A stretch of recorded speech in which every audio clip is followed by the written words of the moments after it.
अशोक आहूजा जी, दिल्ली से। राधे राधे श्री राधे। राधे राधे महाराज जी।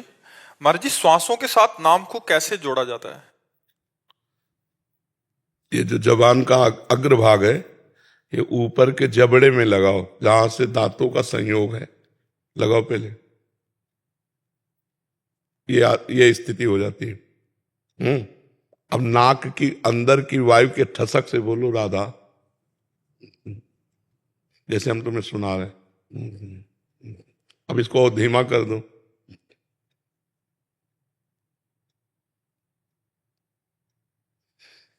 हल्का हल्का सा जवान हमारी चल रही, पर वो ऊपर छुई हुई, तो यहां धक्का लग रहा है और नाक की ठसक से हम नाम जप कर रहे हैं, तो ऊपर वायु लिए जा रहे हैं।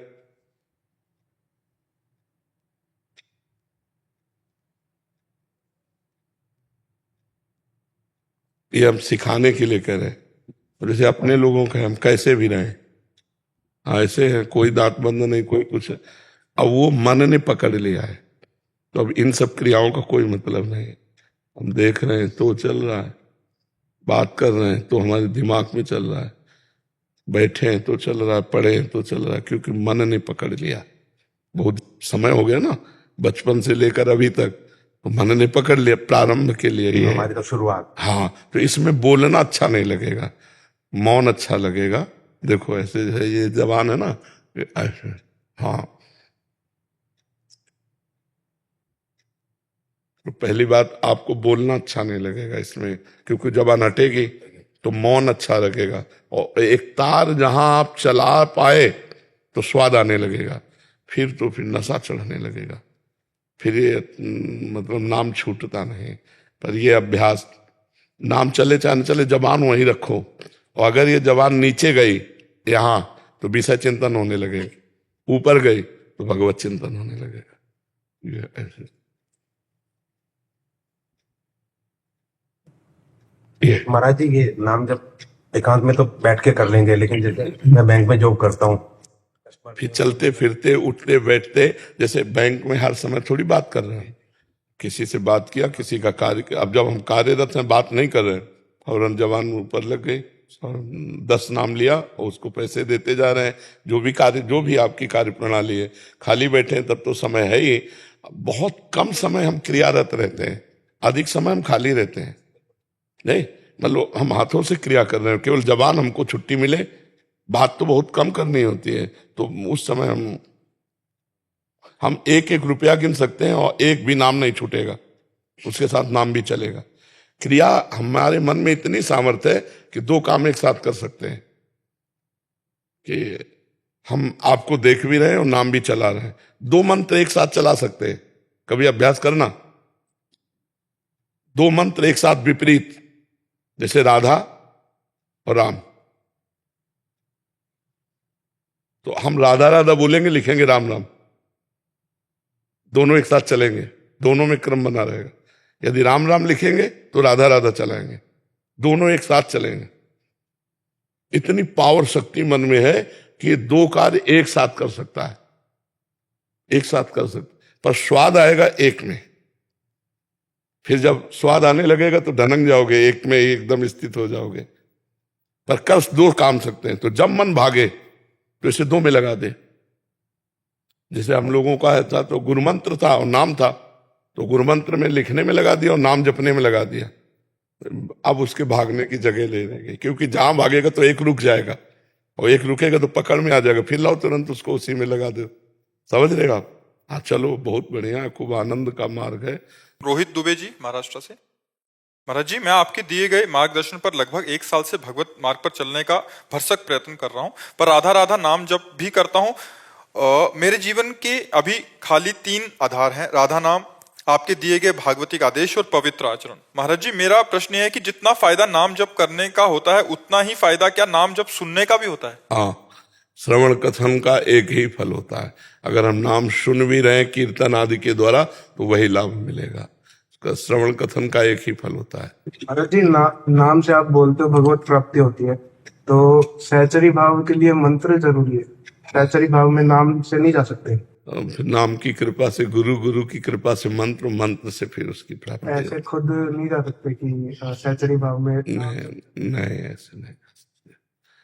अलग अलग है ना। सरकारी आदमी हो लेकिन राष्ट्रपति से हाथ थोड़ी मिला सकते हो, है ना।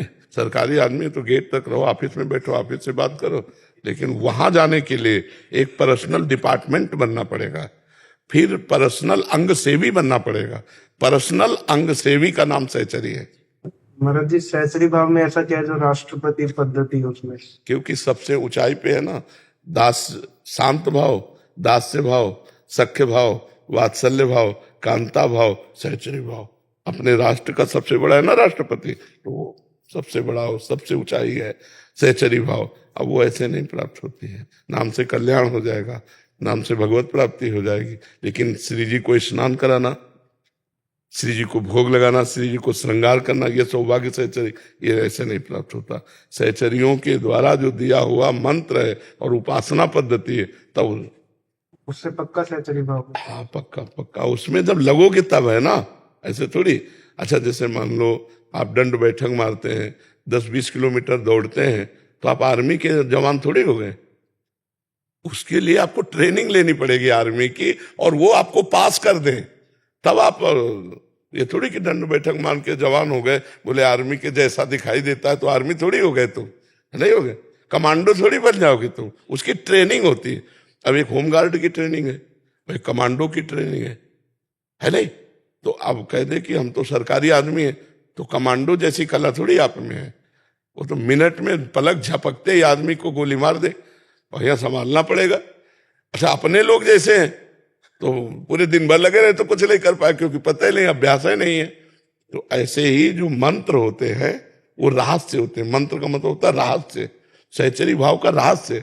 हम कैसे सहचरी भाव प्राप्त करें, हम कैसे सहचरी भाव से प्रिया प्रीतम की सेवा करें, यह रहस्य तो जो निज जन है वही बताएंगे ना।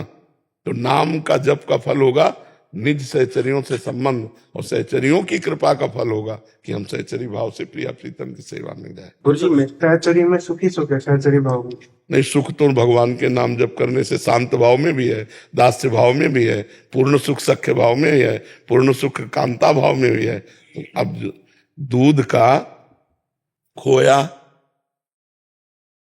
और उसी में चीनी मिला के ऐसे खा लो, और 500 रुपया 1000 रुपया किलो की बर्फी ले आओ, दूध की तो होगी, उसका स्वाद कई प्रकार के अलग अलग है। वही खोया गुझिया में भर के अलग अलग स्वाद है, नहीं, दूध वही है, परमात्मा वही है।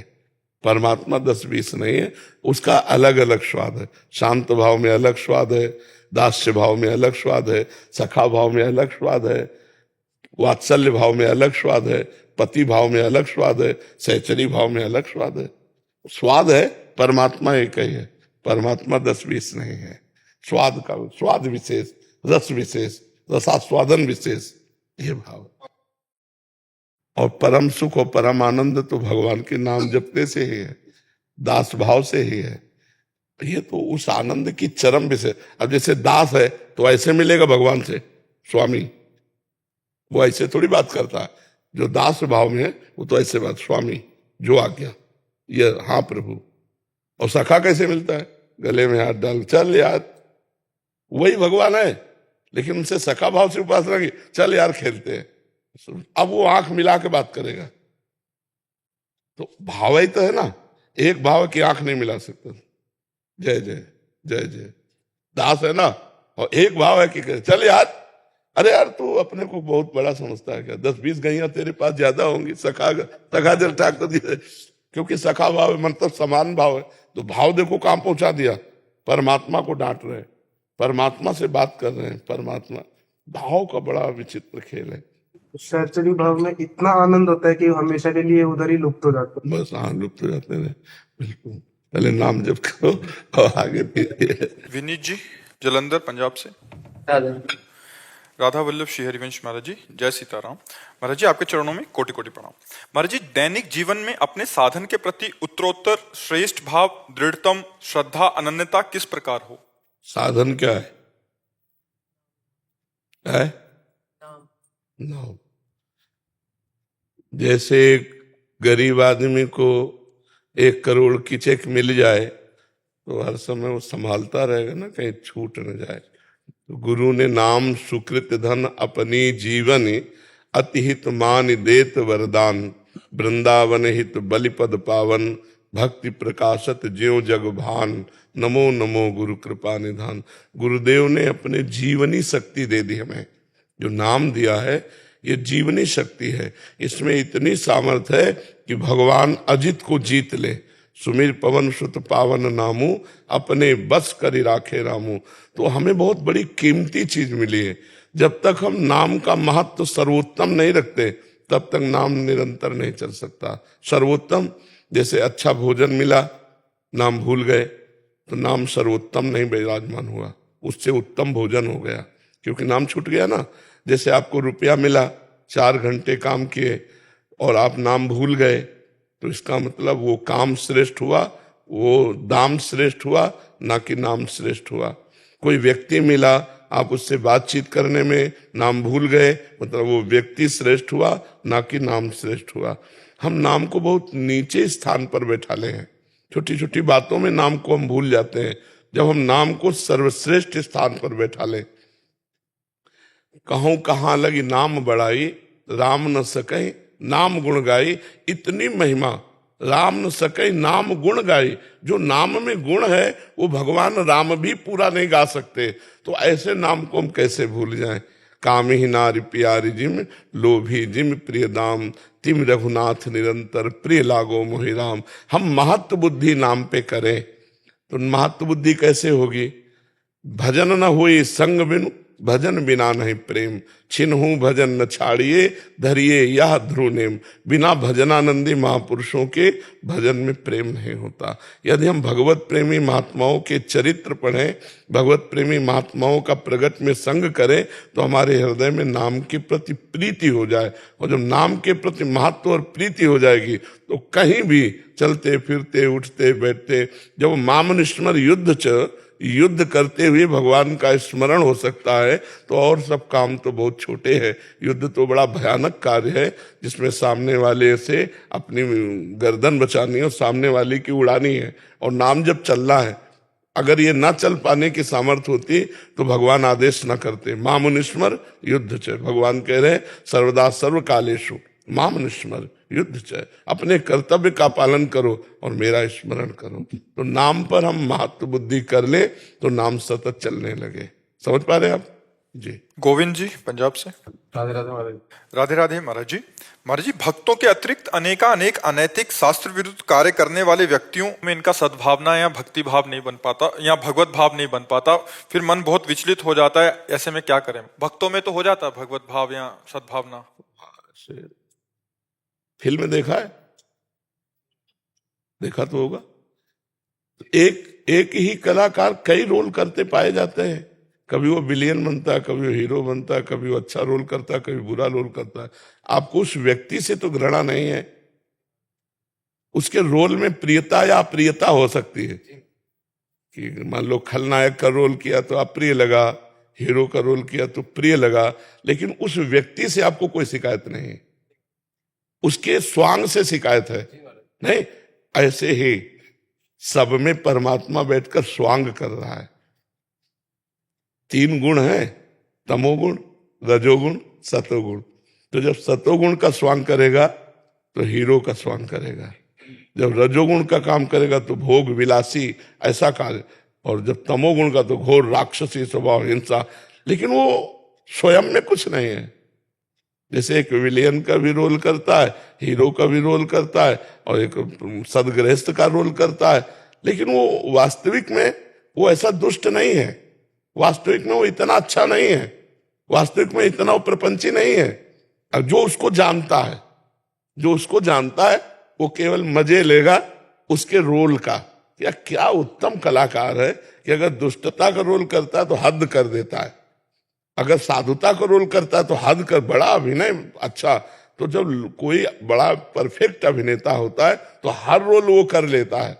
और भगवान तो सर्व कलाओं में आचार्य हैं, तो उन्हीं ने अपने आप को रचा अपने आप से, और अपने आप में स्वांग किया और अपने आप में समेट लिया। तो अब हम जिस व्यक्ति में बुराई देख रहे हैं, अगर उसमें अभिनय मात्र देखें तो हमारा भाव खत्म हो जाए। वो अभिनय केवल कर रहा जगन नाटक वैभवा, वो जगन नाटक वैभव में अभिनय कर रहा, लेकिन मत्ता परतरम नान्यत किंचिदस्ति धनंजय, हे धनंजय मेरे सिवा किंचन मात्र कुछ और नहीं है। तो हमें मानना चाहिए मेरे श्री कृष्ण ये तमोगुण का रोल कर रहे हैं, मेरे श्री कृष्ण रजोगुण का रोल कर रहे हैं, मेरे श्री कृष्ण सतोगुण का रोल कर रहे हैं, और श्री कृष्ण लीला ये त्रिगुणातीत है और ये माया के अंतर्गत है। तो हम अगर ऐसा देखेंगे तो हमारे भाव बनते चले जाएंगे। हरिवंश महाप्रभु कहते हैं ये क्रूरा अपि पापिनो न च सताम संभाष्य दृश्यास्य सर्वान वस्तुतया निरीक्ष परम स्वाराध्य बुद्धिर्मम। जो क्रूर हैं, दुष्ट हैं, पापी हैं, नीच हैं, उनमें भी मेरे श्री राधा वल्लभ लाल जी साक्षात विराजमान है। ऐसी बुद्धि से देखो, उनको प्रणाम करो, तब तो भाव बनेगा। तो अगर आप रोल देख करके उसको गाली देने लगे या ईटा मारने लगे तो आप ही को विक्षिप्त माना जाएगा, नहीं माना जाए, क्योंकि आपने नाटक को सत्य मान लिया नहीं और सत्य को जाना नहीं। पर्दे पे कुछ नहीं है, जो भी नाटक अभिनय दिखाई दे रहा है पीछे से फोकस पड़ रहा है, पीछे से फोकस पड़ रहा है। पर्दे में कोई व्यक्ति थोड़ी है, वो तो उसमें चलचित्र है, दिखाई दे रहे हैं। ऐसे ये सब पर्दे हैं, ये सब पर्दे हैं। इनके पीछे जो फोकस पड़ रहा है उसको देखो, परमात्मा है, वो परमात्मा है और वो निर्विकार है। परमात्मा निर्विकार है और पर्दे पे जो चित्र है, अब जैसा पर्दा वैसा, अगर ब्लैक एंड व्हाइट तो ब्लैक एंड व्हाइट, रंगीन तो रंगीन, तो वैसे ही शोभा दिखाई देती है। तो सतोगुणी पर्दा, रजोगुणी पर्दा, तमोगुणी पर्दा, और फोकस पड़ रहा है निर्विकार। उस निर्विकार परमात्मा के पावर से विकारी गुणों का स्वांग हो रहा है। अगर ये जान जाओगे तो वासुदेवा सर्वमिति, सा महात्मा सुदुर्लभा, सब जगह मेरा भगवान रमा हुआ है, पक्का भगवान रमा हुआ है। महाराज जी इसमें एक मेरा वो था, महाराज जी उनके अंदर देखना है परमात्मा, अपने अंदर से देखना है, प्रकट रूप में व्यवहार वैसे ही करना है। पिक्चर का रोल हमें भी मिला हुआ है। क्यों नहीं मिला हुआ? आप अगर स्वांग करके आते हो मरीज का तो औषधि रूप से आपकी पूजा होगी, और आप दुष्टता का स्वांग करके आते हो तो वैसे ही आपकी पूजा होगी। विपक्ष में श्री कृष्ण खड़े हैं तो भीष्म बाण मार रहे हैं कि नहीं मार रहे? तो बस स्वांग में तुम भी तो एक रोल हो। तो इस नौटंकी में तुम्हारा भी रोल है। तुम किसी के भाई हो, किसी के पिता हो, किसी के पति हो, किसी के पुत्र हो, तो जो जहां रोल है उसे ठीक निर्वाह करते चले जाओ। महाराज जी वैसी भावना कब आएगी कि उसमें भी जैसे नामदेव जी ने पीछे पीछे भाग रहे हैं, वो भी भावना है महाराज जी? हाँ बिल्कुल भावना। तो कुत्ता वहां रोटी ले जा रहा है, वहां काटने थोड़ी आ रहा है, रोटी ले जा रहा है तो घी और दे रहे और भगवान का भाव कर रहे हैं। हमें भगवान का भाव करना है, लेकिन व्यवहार में नहीं। हमारे लोग जैसे 4 स्त्री स्वरूप हैं, हमारी बेटी भी स्त्री स्वरूप में है, बहन भी स्त्री स्वरूप में है, माँ भी स्त्री स्वरूप में है, पत्नी भी स्त्री स्वरूप में, लेकिन व्यवहार चारों का अलग अलग होगा। चारों में एक ही भगवान है, ये भाव हम कर सकते हैं। लेकिन पत्नी के साथ पत्नी जैसा व्यवहार, अब पत्नी जैसा व्यवहार 3 से नहीं हो सकता। माँ, बेटी, बहन, उनका अलग अलग स्थान है, उनके साथ पूज्य व्यवहार, लेकिन भगवान एक ही है। जो पत्नी में है वही बहन में है, वही माँ में है, वही बेटी में। व्यवहार एक जैसा नहीं हो सकता। जनीशा जी गुजरात से। राधे राधे महाराज जी। महाराज जी प्रारब्ध हमारे पिछले बुरे कर्मों का परिणाम है, और भगवान ये भी कहते हैं कि हम त्वाम सर्व पापेभ्यो मोक्षाम। तो शरण में हुआ कौन शरण में हो रहा है? न तन हो रहा है, न मन हो रहा है, न वाणी हो रही। मन से करो संकल्प विकल्प, तन से करो व्यभिचार, वाणी से करो मनमानी आचरण, मनमानी वार्ता। और भगवान की शरण में ऐसे होता है क्या? सर्वांतःकरण पूरा खींच करके भजन के बल से और भगवान के चरणों में अर्पित कर दो, निष्पाप हो गए। हम तो हम सर्व पापेभ्यो मोक्षयिष्यामि मा शुचा। अभी चाहे जितना बड़ा कोई साधक हो, इतनी समर्पण वाली वृत्ति नहीं कि पूर्ण रूप से भगवान के आश्रित तन मन वचन कर्म से, फिर क्या कष्ट है? फिर क्या कष्ट है? कोई कष्ट नहीं। तन समर्पित भगवान को, तो किडनी फेल है तो मुझे क्या परेशानी है? उनका शरीर हो, किडनी फेल रखें तो चला रहे हैं, किडनी पास रखें तो चला रहे हैं। हमारा मन भगवान को समर्पित, अच्छा संकल्प करे तो, बुरा संकल्प करे तो, मैंने भगवान के नाम कर दिया है। मेरी वाणी भगवान को समर्पित, मेरा जीवन भगवान को समर्पित। अब कोई प्रश्नवाचक चिन्ह नहीं। अब जोई जोई प्यारो करे सोई मोई भावे। तो कहाँ समर्पण कहाँ होता है उस कोटि का। और जब समर्पण हो जाता है तब फिर आए हुए दुख सुख का कोई महत्व तो नहीं रहता, क्योंकि शरीर भगवान का है। तुम्हारे शरीर पर दुख हो या सुख हो मुझे क्या परेशानी, इस शरीर पर दुख सुख हो क्या परेशानी, क्योंकि मैंने भगवान के नाम कर दिया, भगवान को समर्पित कर दिया। तो अभी जब भोक्ता बचा है तो समर्पण किस बात का हुआ, समझ पा रहे हो हमारी बात। हाँ, भजन करोगी तब संत महात्माओं की बातें भजन करके ही समझी जा सकती है। तो तुम्हारे प्रश्न का आशय क्या है? ये कह रहे हैं कि ऐसा भी कहा गया है कि अवश्य में भोक्तव्यम कृतम कर्म शुभाशुभम, तो भगवान की शरण में आने से कौन से पापों से मुक्ति मिलती है महर्षि? सब पापों से मिल जाती है, सब पापों से मुक्ति मिल जाती है। लेकिन भगवान की शरण में आज हुए, और शरीर कब बना है? बहुत पहले। तो जब शरीर बना था तो पुण्य और पाप के परिणाम से लिख दिया गया था, 10 वर्ष में ये होगा, 12 वर्ष में ये होगा, 13 वर्ष। और आज शरणागत हुए हो तो पूरे शरीर के जीवन की कुंडली बन चुकी है। तुम्हारे शरीर को जो दुख सुख भोगने वो आएंगे, लेकिन भजन के प्रताप से तुम्हारे संचित भस्म हो जाएंगे, क्रियमाण निष्फल हो जाएंगे, और इसी जन्म में तुम आवागमन से मुक्त हो जाओगे। पर शरीर को प्रारब्ध भोग भोगना पड़ेगा, क्योंकि शरणागत आज हुए, प्रारब्ध भोग का निर्णय बहुत पहले हो चुका है। समझ पा रहे हैं हमारी बात जी? मुकेश मिश्र जी ऑस्ट्रेलिया से। महाराज जी, आपके चरणों में कोटि कोटि प्रणाम।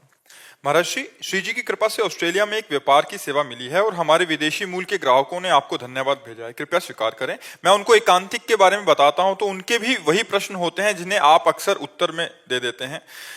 मैं सिर्फ उनको हिंदी से अंग्रेजी अनुवाद ही करता हूं और बहुत आनंद का महसूस होता है। महाराज जी, इनका प्रश्न है कि आनंद कोश कहाँ स्थित है?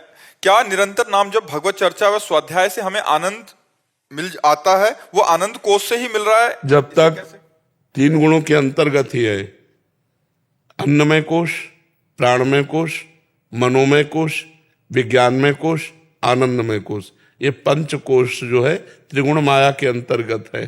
सतोगुण, रजोगुण, तमोगुण इसी के अंतर्गत है। सतोगुण रजोगुण से ही स्थूल शरीर, सूक्ष्म शरीर, कारण शरीर, तीनों शरीरों की रचना है।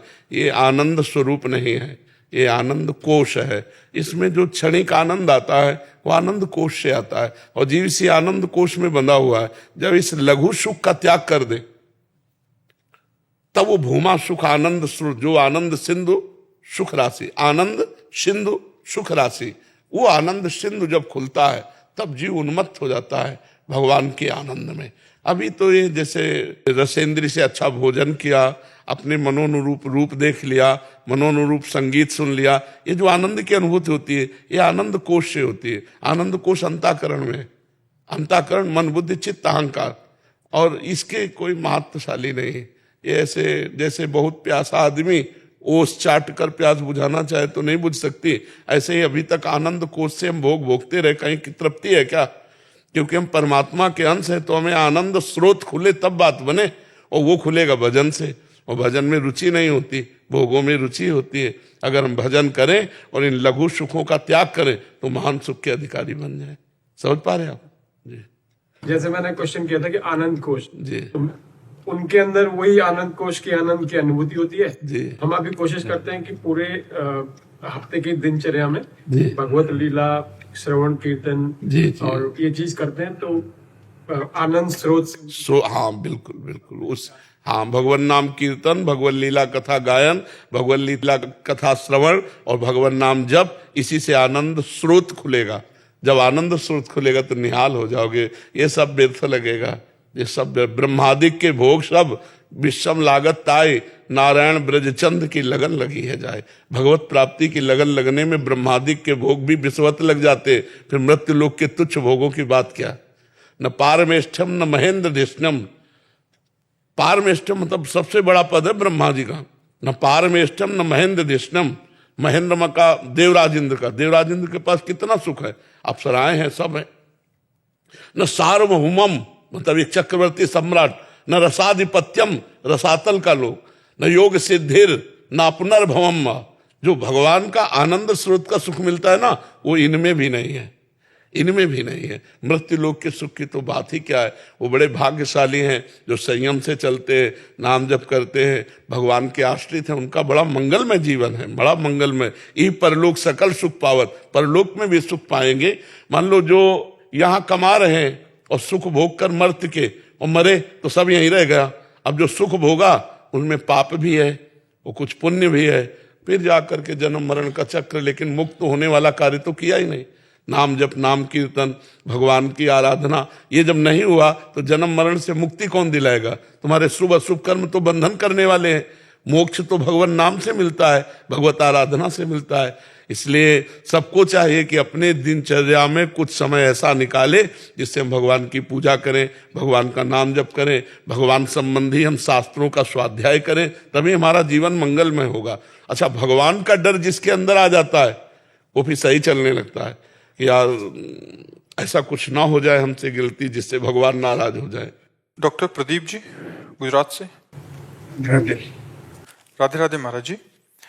महाराज जी, महाराज जी, इनका कहने का भाव है कि इनके व्यवसाय में कुछ माता पिता या पति पत्नी ऐसे भी आते हैं जिन वो अपनी किसी कारण बच्चे नहीं रखना चाहते, तो कह रहे हैं कि जो भी होता है पर इसका पाप मुझे लगेगा या बिल्कुल बिल्कुल लगेगा, बिल्कुल लगेगा, अवश्य भोगना पड़ेगा, क्योंकि कर्ता, प्रेरक और अनुमोदन तीनों को दंड या पुरस्कार मिलता है। जैसे किसी ने कहा यार क्या घूम रहे हो, चलते हैं वृंदावन, तो आपने कहा ठीक है यार चलते हैं, वो हुआ प्रेरक, आप हुए कर्ता।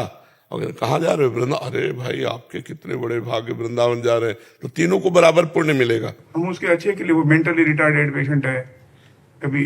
आप हमको ये बताओ, जीव है ना, हत्या होती है कि नहीं? तो फिर उसका पाप निश्चित है। वो मेंटल डिस्टर्ब है तो जन्म लेगा, अपने कर्मों को वो भोगेगा, माता पिता उसके भोगेंगे। आपने उसको मार दिया तो वो जीव कर्म रहित तो हुआ नहीं, वो अगला जन्म होगा उसका, वो अगला भोगेगा, लेकिन आपका नया कर्म बन गया, आपको भोगना पड़ेगा। माता पिता को तो दूसरी तरह से दंड भोगना पड़ेगा, आपको उसका हत्या का भोगना पड़ेगा। उसके पाप के भागीदार हम ना बने। अब बनना तो पड़ेगा जब आप मारोगे। नहीं, अगर नहीं करें तो नहीं करेंगे तो मतलब इसमें हम ये नहीं कह सकते कि आप निरपराधी हैं।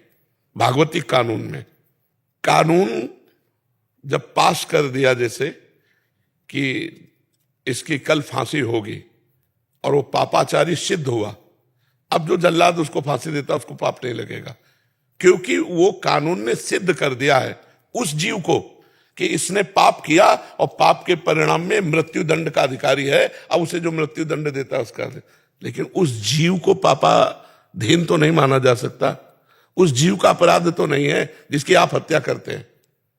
यदि कानून के द्वारा पास हो गया होता कि ये जीव पापाचारी है, तो फिर आप उसको, जैसे आतंकवादी को शूट कर देने से हमें भारत में भी शाबाशी मिलेगी और भगवान के यहां भी शाबाशी मिलेगी, क्योंकि वो पापाचारी अगर जीवित रहा तो हजारों को मारेगा, समझ रहे ना, लेकिन वो गर्भस्थ शिशु पापाचारी नहीं है।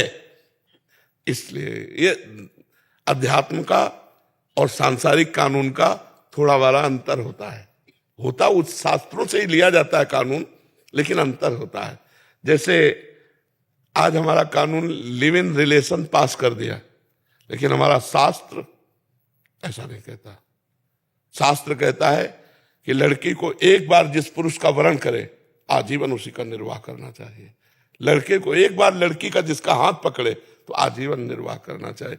लेकिन धीरे धीरे कलिकाल ने जब समस्याएं बढ़ा दी तो फिर उसके लिए कानून सरल होता जा रहा है। नहीं, ये कानून पहले तो नहीं था, 40-50 वर्ष पहले गर्लफ्रेंड बॉयफ्रेंड नहीं था, नहीं था। हम लोग स्कूलों में पढ़े, कभी ये चर्चा नहीं थी गर्लफ्रेंड बॉयफ्रेंड, दोस्ती दोस्ती खेल रहे, कबड्डी खेल रहे, सब ये नहीं था, ये व्यभिचार। तो अब जैसे ये चीजें बढ़ेंगी, जो आप कह रहे हैं ये चीजें बढ़ेंगी, तो अब आप अपने को बचा लो। और सब कर्म के सिद्धांत के हिसाब से अगर अच्छे कर्म करेंगे तो अच्छे फल मिलेंगे, खराब करेंगे तो अभी अपराध मिलेंगे। लेकिन एक जगह पर सत्संग में मैंने आपके वाणी से भी सुना है कि मरते समय या वो नाम ले या उसके बाजू में उसका रिलेटिव भी कोई, हाँ, तो सुनने मात्र उसको वो माफ हो जाएंगे। हाँ, तो फिर तो आदमी जो जितनी भूले वो माफ हो सकती है। तो आप ये, हाँ, माफ हो सकती है, लेकिन ये बताओ कि घोर पापाचारी को अंतिम समय राम नाम सुनने का सौभाग्य कैसे मिलेगा? जन्म जन्म मुनि जतन कराही अंतराम, ऐसी जगह मरोगे जहां रिलेशन पहुंचेगा ही नहीं वो राम नाम सुनाने वाला वाला भी नहीं पहुंचेगा। कि अगर साधु का भी वो दर्शन करे डेड बॉडी तो भी उसको मिलेगा, ये सब सुना है। हाँ आप हर पॉइंट याद किए हो, लेकिन ऐसा साधु देखेगा ही नहीं उसकी डेडबादी को। देखो शास्त्रों में लिखा हुआ है कि जैसे हम धर्म कर्म करते हैं, हम नाम जप करते हैं, थोड़ा भजन कर लेते हैं, लेकिन अंतिम समय बड़ा दुखद होता है जब प्राण निकलते हैं। उस समय मूर्छित हो गया, अब ना नाम जप कर पा रहा है, ना कर्म धर्म, ना बाहर सुनाई दे रहा है, तो अंदर से जो आपने जीवन भर किया है उसका फल आएगा कि भगवान आपके अंदर राम, राधा, हरि ऐसा स्मरण आ जाएगा, तो आपका काम हो जाएगा। जीवन भर पाप किए हैं तो अंतिम समय वही पाप मंडराएंगे, वही आपका चिंतन बिगाड़ेंगे, वही आपका संयोग बिगाड़ेंगे, जिससे आपको दंड मिले। नहीं तो घोर पापाचारी चाहे जीवन भर रहो, अंतिम समय राम बोल दे या राम सुन ले, हमारा विश्वास, हमारी श्रद्धा कहती है, हमारा शास्त्र कहते हैं कि उसका मंगल हो जाएगा, वो एक भी दंड नहीं भोगेगा, उस मुक्त हो जाएगा। जैसे अजामिल पुत्र के बहाने से बुलाया नारायण, तो हाँ, तो अंतिम समय उसका काम बन गया। आप नाम जप करते रहिएगा, जो नाम जप है। बनाना है आपको, तो गुरु मंत्र देते हैं, तो गुरु मंत्र में राधा राधा ही जप कराएं। बिल्कुल राधा राधा जप करो और दूसरों का उपकार का भी रास्ता खोजो। हाँ, मैं गायनेकोलॉजिस्ट हूँ, स्त्री रोग विशेषज्ञ, गुजरात से आया हूँ स्पेशल। ये क्वेश्चन मन में वो कर रहा था, ना बोले तो वो फिर कहते हैं, रिले नाराज होते हैं, धमकियां भी मिलती हैं कि ये क्यों नहीं करोगे, ये नहीं हाँ करोगे। बिल्कुल बिल्कुल, तो अगर करें तो वो पाप लगता है। हाँ बिल्कुल बिल्कुल। हाँ, आप नाम जप करो, भगवान से प्रार्थना करो, वो कोई रास्ता देंगे। आशीष जी गोरखपुर से। महाराज जी आपके चरणों में कोटि कोटि प्रणाम। महाराज जी, शुद्ध प्रेम का स्वरूप क्या है और ये श्री जी से पूर्ण रूप से कैसे हो? जैसे प्रेम आप पूज्य भाई जी, पूज्य राधा बाबा करते हैं, वैसा प्रेम रस की प्राप्ति कैसे? वैसे पहली बात है कि शुद्ध प्रेम की चर्चा ही नहीं हो सकती। अनिर्वचनीयम प्रेम स्वरूपम सूक्ष्मतरम अनुभव स्वरूपम प्रतिक्षण वर्धमानम। प्रेम प्रतिक्षण वर्धमान है, अभी जो देखा फिर अभी देखा फिर अभी देखा, वो बढ़ता जा रहा है। तो इस प्रकार उसकी चर्चा नहीं हो सकती। अनिर्वचनीयम प्रेम स्वरूपम, वाणी की सामर्थ्य नहीं कि प्रेम की चर्चा कर सके। अब उसके बाहरी स्वरूप का वर्णन जो किया जाता है वो ये है, स्थूल शरीर, सूक्ष्म शरीर, कारण शरीर तीनों मायाकृत हैं। हमारा स्वभाव बदल जाए, हमारा अंतःकरण बदल जाए, हमारे शरीर की चेष्टाएं बदल जाए। शरीर की चेष्टाएं श्री कृष्ण अनुकूलेन प्रतिकूलस्य विसर्जनम, भगवान के अनुकूल आचरण होने लगे। मन संकल्प विकल्प करे भगवान की सेवा का, बुद्धि निश्चय करे एक सत्य वस्तु भगवान ही है, चित्त चिंतन करे जिस सत्य वस्तु का निश्चय किया गया उसी का, और अहम उसी के दासत्व में परिणित हो जाए, हमारा स्वभाव बन जाए रात दिन उनका स्मरण करना। तो स्वभाव कारण शरीर, मन बुद्धि चित्त अहंकार सूक्ष्म शरीर, और इंद्रियों सहित ये स्थूल शरीर, तीनों जब प्रभु के चरणों में समर्पित हो जाते हैं, तनुवांग मनोभीर अमलई सोहम तोई वास्तिता, शरीर वाणी कर्म मन और स्वयं सब कुछ भगवान को अर्पित हो गया, तो अहम में भगवान का आसन बैठ जाता है। जो अभी अहम है वो मैं चिल्लाता है, मैंने ये किया मैंने वो किया, उस समय अहम भगवत स्वरूप हो जाता है और नेत्रों में प्यारे की मूर्ति बस जाती है जिससे हम प्यार करते हैं। पी मूर्ति नयनन बसे ते रस रहाय समाये, ये लक्षण सुन प्रेम के और न कछु सुहाय, और न कछु सुहाय फिरे अपने रस मातो, कुटुम देहते जाए छूट सब ही विधि नातो, जहां जहां पिए की बात सुने खोजत तिन गैनन, हित ध्रुव छिन छिन ले प्रेम जल भरी भरी नैनन। प्यारी जू और प्यारे जू उसके नेत्रों में बस गए। अब उसको देह से, कुटुंब से, परिवार से, संसार से तनिक भी राग नहीं रह गया। वो अपने प्रीतम के विषय में सोच सोच करके रोता रहता है, उसे कुछ अच्छा नहीं लगता, नहीं खान पान ते भावे है, नहीं कोमल वसन सुहावे है, सब विषय लगे ते खारा है, हरि आशिक का मग न्यारा है। सुने न काहू की कही, कहे न अपनी बात, नारायण व रूप में मगन रहे दिन रात। विरह कमंडल कर लिए बैरागी दो नैन, मांगत दरस मधुकरी छके रहत दिन रैन। रात दिन भगवत स्मरण में डूबे हुए, न किसी की सुनना न किसी से बोलना, अपने प्रीतम में, और ना अपने लिए कोई चाहत। लोक परलोक कल्याण मोक्ष इसकी कोई परवाह नहीं। धर्म न अर्थ न काम रुचि गति न चहो निर्वाण, जन्म जन्म रति राम पद यह वरदान नान। ये बाहरी रूप प्रेम का है। प्रेम की क्या दशा होती है वो वही जानता है जिसके ऊपर होती है। ये तो केवल बाहरी लक्षण की गदगद कंठ अश्रुधारा बह रही, हा प्रियाजू हा लालजू हा प्रीतम, ये बाहरी बात है। अंतर में उसके क्या होता है, अनिर्वचनीयम प्रेम स्वरूपम, वो तो केवल प्रेमी ही जानता है, दूसरा नहीं, क्योंकि अनुभव स्वरूपम, अनुभव के द्वारा ही जाना जा सकता है। तो नाम जप के द्वारा, लीला गायन के द्वारा शरीर की सारी चेष्टाएं भगवान को अर्पित हो, मन बुद्धि चित्त अहंकार भगवान को अर्पित हो, स्वभाव भगवत स्वरूप भजन करने का बन जाए, इसी से प्रेम की प्राप्ति होती है। यही विशुद्ध प्रेम है। और जैसे ये कि अपने लोग हैं तो अपने लोग किसी साधन बल से प्रेम प्राप्त नहीं किए, उनकी कृपा बल से उन्होंने हमारे चित्त को घसीटा, तो उससे अपने ये कह दे कि हमने ये साधना की तो ये प्रेम प्राप्त हुआ, ऐसा नहीं। उन्होंने कृपा करके घसीटा और चित्त को अपना दासत्व प्रदान कर दिया, बस ये बात है। महाराज जी, जैसे मेरा बल तो कोई काम नहीं करता, जब से आपको सुनने लगा हूँ श्री जी से दो ही बात मांगा है कि नाम जब किसी भी स्थिति में ना छूटे, हाँ, और हर समय आपके चिंतन में डूबा रहूं, यही श्री जी से हमेशा मांगा है। और उस भोगों से मुझे हमेशा दूर कर दीजिए जो मुझे आपसे दूर करता है। ये दो चीज मांगा है। लेकिन महाराज जी अंदर से वो चीज, मतलब श्री जी सब सुन रही, सब कर रही, लेकिन वो प्रेम जो चाहिए वो नहीं आ पा रहा। आपको करना पड़ेगा। नाम में इतनी सामर्थ्य है कि सब शिकायतें दूर हो जाएंगी। पहले नाम जप करो, पूर्व पाप नष्ट हो। नाम जप आगे चल करके जो प्रकट होने वाली दुर्वासनाएं अंतर में छिपी हुई उनको भस्म करेगा। जब हृदय निर्मल होगा तो भगवत प्रेम अपने आप आ जाएगा। धैर्य पूर्वक इस मार्ग में चलाया जाता है। उकताए हुए पुरुष को कोई भी सिद्धि प्राप्त नहीं होती है। सातु दीर्घ काल निरंतर सत्कार सेवितो दृढ़ भूमि, जो दीर्घ काल तक निरंतर आदर के सहित अपने साधन को करता रहता है वो सिद्ध पुरुष हो जाता है। तो अभी तो कुछ चंद दिन हुए हैं, अनंत जन्मों के हमारे मलिन मन में थोड़ा संस्कार बनने लगा, कहीं न कहीं भोगों में अरुचि और प्रिया प्रीतम में रुचि आ रही है। तो ये बहुत बड़ी बात है। हम धीरे धीरे चलते रहें, उबे ना, उकताए ना, निराश ना हो, धैर्य पूर्वक एक एक कदम बढ़ाते चले जाए। हम अभी शरीर छूटे तो अभी भगवत प्राप्त है, क्योंकि हम प्रभु की शरण में प्रभु का नाम जप कर रहे हैं, प्रभु के लिए आचरण कर रहे हैं, तो उसकी चिंता मत करो। लेकिन प्रेम ये तो उनकी कृपा से होगा। जब कृपा करेंगे तब हमारे हृदय में उनके प्रति आसक्ति पैदा हो जाएगी। प्रभु के प्रति आसक्ति का ही नाम प्रेम है। अन्य सब आसक्तियों का नाश होने पर ही प्रभु से आसक्ति होती है। सबकी ममता ताग बटोरी, मम पद मन बांध बड़ डोरी। और प्रभु से आसक्ति हो गई फिर क्या दुर्लभ रह गया, फिर तो सब कुछ प्राप्त हो जाएगा। संजीव शर्मा जी पंजाब से। श्री हरिवंश महाराज जी, राधा वल्लभ श्री हरिवंश। महाराज जी, क्या अपने के प्रति मोह और आसक्ति भक्ति मार्ग में बाधा है? हाँ जी, शरीर से लेकर शरीर संबंधियों तक।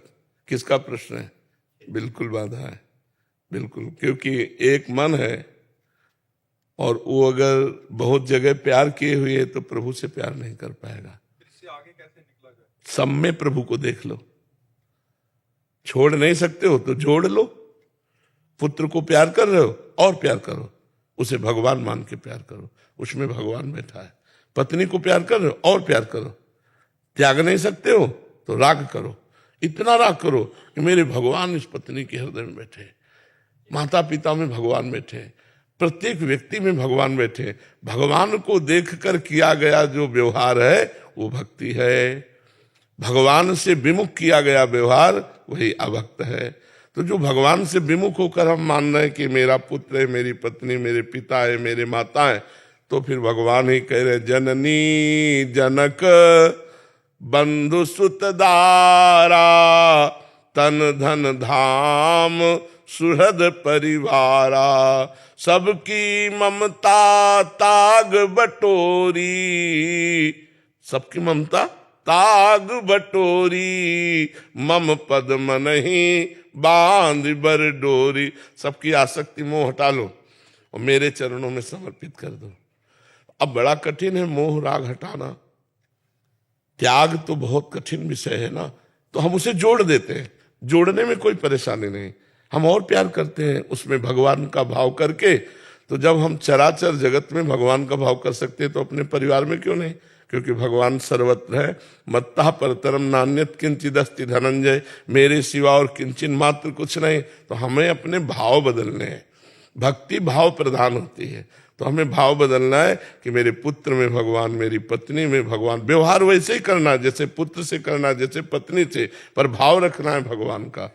क्योंकि मोह त्याग करना बहुत कठिन है। हम मोह को प्रेम में बदल सकते हैं। उन्हीं में भगवान देख करके हम और प्यार करें और दुलार करें तो भगवान की वो भक्ति बन जाएगी।